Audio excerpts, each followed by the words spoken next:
आपले उमेदवारी अर्ज दाखल करण्यासाठी रोज कोण ना कोणतरी उमेदवार आपापल्या त्या कार्यालयामध्ये जात आहेत. भाजप ज्या वेळेला उमेदवारी अर्ज दाखल करते तेव्हा चंद्रकांत पाटील आवर्जून उपस्थित आहेत. आता आज कोण कोण उमेदवार आपले अर्ज दाखल करणार आहेत?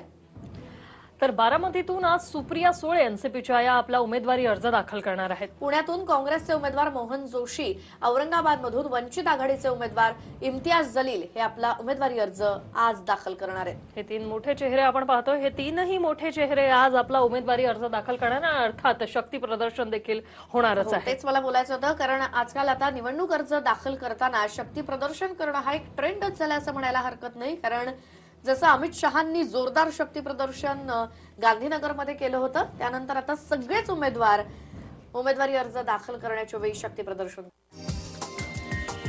हा व्हिडिओ तुम्हाला आवडला असेल तर असे आणखी व्हिडिओ पाहण्यासाठी TV9चं YouTube चॅनल सबस्क्राईब करा, बेल बटन दाबा. ताज्या घडामोडींसाठी लॉग ऑन करा tv9marathi.com.